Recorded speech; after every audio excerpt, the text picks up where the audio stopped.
আসসালামু আলাইকুম, কেমন আছেন সবাই? আজকে আমি আমার বেবির জন্য থাই স্যুপ রান্না করব। ঘরে থাকা অল্প কয়েকটি উপকরণ দিয়ে কিন্তু এই মজার স্যুপটি রান্না করা যাবে। স্যুপটি যেমন হেলদি তেমন খেতেও কিন্তু খুবই মজার হয়। আজকে আমি আপনাদের সাথে এই থাই স্যুপের রেসিপিটি শেয়ার করব।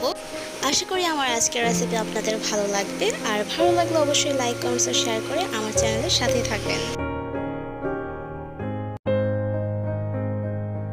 প্রথমে আমি 2 চা চামচ কর্নফ্লাওয়ার একটু পানি দিয়ে গুলিয়ে নিব।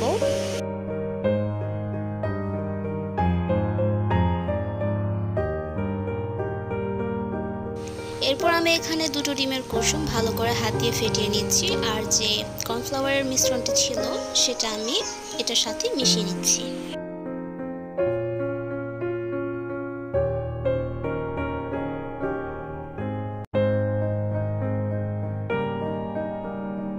এরপর আমি এখানে কিছু চিকেন দিয়ে দিচ্ছি আর দিয়ে দিব চিংড়ি মাছ।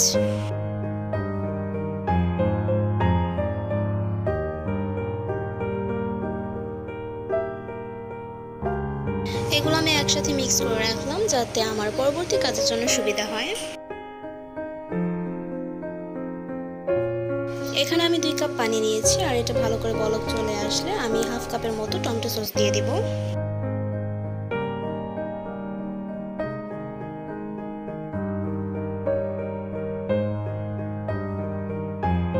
ভালো করে মিশিয়ে নেওয়ার পর আমি এখানে একটু সয়া সস দিয়ে দিচ্ছি।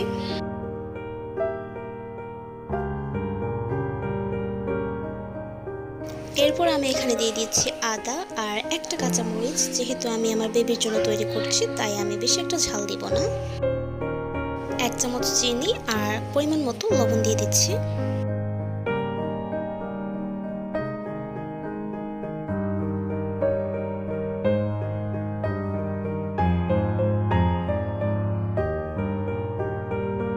এবার ভালো করে মিশিয়ে নেওয়ার পর আমি যে ডিমের মিশ্রণটা রেডি করে রেখেছিলাম সেটা পুরোটা ঢেলে দিচ্ছি।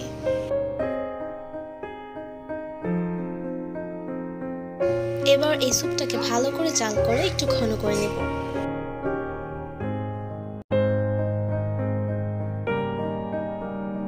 আমার স্যুপটা রান্না অলমোস্ট রেডি। এবার আমি সব শেষে এখানে একটু লেবুর রস আর কিছু ধনিয়া পাতা কুচি দিয়ে দেব। এখানে সামান্য একটু ফুড কালার দিলে কিন্তু একদমই রেস্টুরেন্টের যে স্যুপের কালারটা সেটা আসবে। আর যেহেতু আজকে আমি বাসায় তৈরি করেছি আর এটা আমার বেবি খাবে, তো আমি আজকে আর ফুড কালারটা ইউজ করছি না।